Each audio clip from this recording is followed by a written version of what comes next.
বিছানা আলাদা করতে হবে। সন্তান বয়স যখন 10 হয়ে যাবে তখন তাকে নবীজি সাল্লাল্লাহু আলাইহি সাল্লাম বিছানা পৃথক করতে বলেছেন। তিনি বলেছেন ওয়াহজুরুহুম ফিল মাদাজি'i ওয়াহজুরুহুম ফিল মাদাজি'i ইযা বালাগু আশরা আও কামা ওয়ারাদা ফিল হাদিস। কোন কোন বর্ণনায় ওয়াফাররিকুহুম আসছে। নিজের সন্তানদের বয়স যখন 10 হবে তখন তাদের বিছানা পৃথক করে দাও। এক কম্বলে কাঁথার নিচে দুজন ঘুমাবে না, তখন আলাদা আলাদা হবে। যদি বিছানা পৃথক করা বলতে আলাদা খাট আলাদা চকিতে শোয়ানোর মতো আর্থিক সঙ্গতি না থাকে, তাহলে একই কক্ষেও যদি থাকে তো মাঝখানে পার্টিশন থাকবে, কোলবালিশ যাতে কিছু থাকবে, আলাদা কম্বল কাঁথা থাকবে, একই কাপড়ের ভিতরে বা একই কাপড়ের নিচে ঘুমাবে না। এটা নানাবিধ অনাচারের পথকে উন্মুক্ত করে। আরো আগে থেকে যদি বাচ্চাকে অভ্যাস গড়ে তোলা হয় সেটা সবচেয়ে ভালো। অনেকে আছেন এই বিষয়গুলোকে তেমন কোনো গুরুত্ব দেন না, অথচ এগুলোর কারণে বহু সর্বনাশা আমাদেরকে গ্রাস করে। বিধায় নবী সাল্লাল্লাহু আলাইহি সাল্লামের এই নির্দেশটা আমাদের খুব গুরুত্বের সাথে মানতে হবে। আকিকা না দিলে কি শিশুর বিপদ কাটে না? আকিকা না দিলে শিশুর বিপদ কাটে না এমন কোনো কথা কোরআন হাদিসে নেই। তবে আকিকা দেওয়া এটা গুরুত্বপূর্ণ একটা আমল। আল্লাহ কাউকে পুত্র সন্তান দান করলে 2টি ছাগল, আর কন্যা সন্তান দান করলে 1টি ছাগল জবে করা, এটা নবীজি সাল্লাল্লাহু আলাইহি সাল্লামের সুন্নাহ। এটা জন্মের 7ম দিনে, না হলে 14তম দিনে, না হলে 21তম দিনে করবেন। সেটাও যদি কোনো কারণে না হয় পরে যে কোনো সময় করলেও আদায় হয়ে যাবে।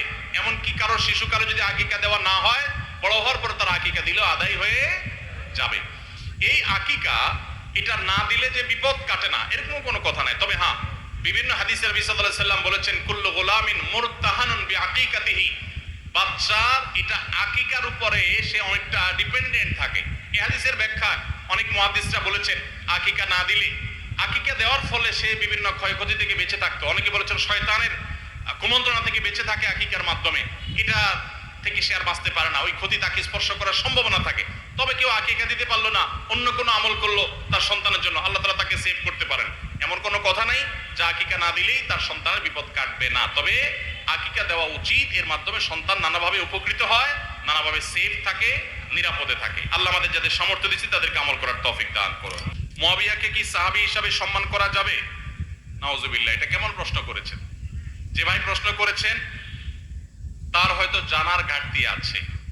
মুআবিয়া রাদিয়াল্লাহু তাআলা আনহু নবী করিম সাল্লাল্লাহু আলাইহি সাল্লামের অত্যন্ত স্নেহভাজন, অত্যন্ত স্নেহধন্য সাহাবীদের একজন।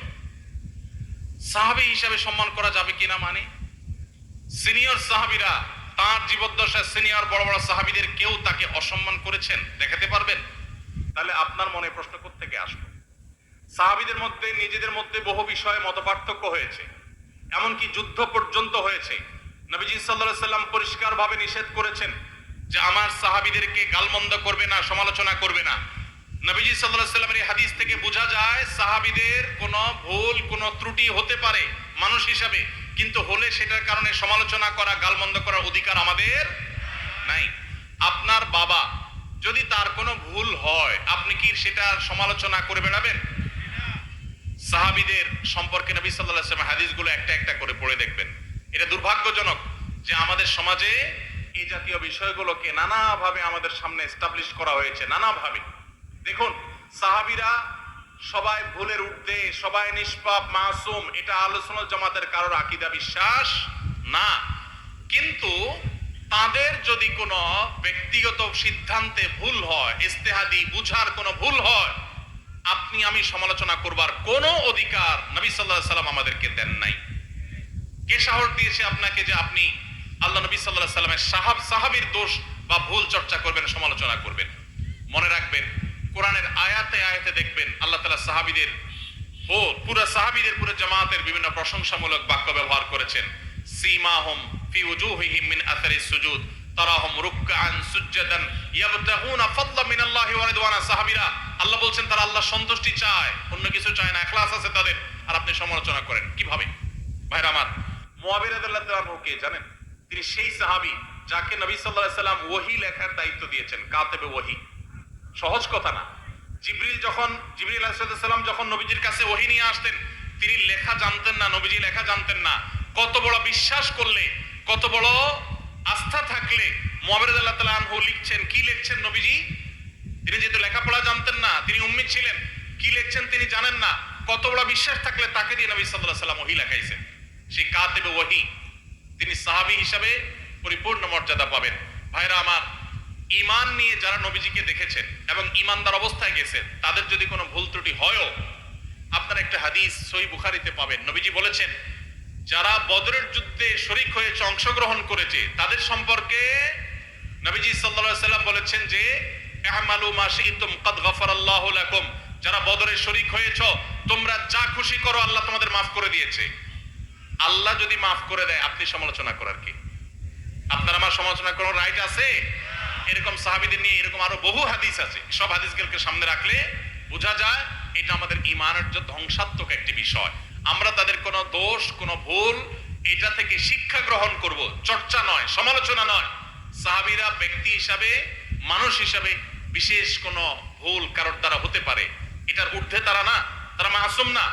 কিন্তু সাহাবীদের যে পুরো জামাতে সাহাবা, সেটা মৌলিকভাবে মোটা দাগে এটা আমাদের জন্য অনুসরণীয়, অনুকরণীয়। কিন্তু ব্যক্তি হিসাবে, ব্যক্তি কেন্দ্রিক ভুল ভ্রান্তি থেকে তারা সবাই ঊর্ধ্বে, মাসুম ছিলেন, এটা কারোর বিশ্বাস না। কিন্তু তাদের প্রতি অভক্তি, অশ্রদ্ধা, তাদের সমালোচনা করা, গালমন্দ করা, আহলে সুন্নাহ ওয়াল জামাতের সমস্ত উলামায়ে কেরামের ঐক্যমতে এটি নাজায়েজ, এটি গুনাহ এবং এটি বিভ্রান্তি। সাহাবীদের সমালোচনার এই কাজ শুরু করেছে শিয়ারা সবচেয়ে বেশি। তারা আম্মা জান আয়েশা রাদিয়াল্লাহু আনহাকে গালমন্দ করে, আবু বকর রাদিয়াল্লাহু তাআলাকে গালমন্দ করে, আলী রাদিয়াল্লাহু তাআলাকে গালমন্দ করে, আর অনেক সাহাবীকে, আলী রাদিয়াল্লাহু তাআলা ছাড়া অন্য যে সমস্ত ওমর রাদিয়াল্লাহু তাআলাকে গালমন্দ করে, তারা নবীজির সাহাবীদেরকে গালমন্দ করে। এটা শিয়াদের কাজ। আল্লাহ তাআলা আমাদেরকে এই সমস্ত গুনাহ থেকে বেঁচে থাকার তৌফিক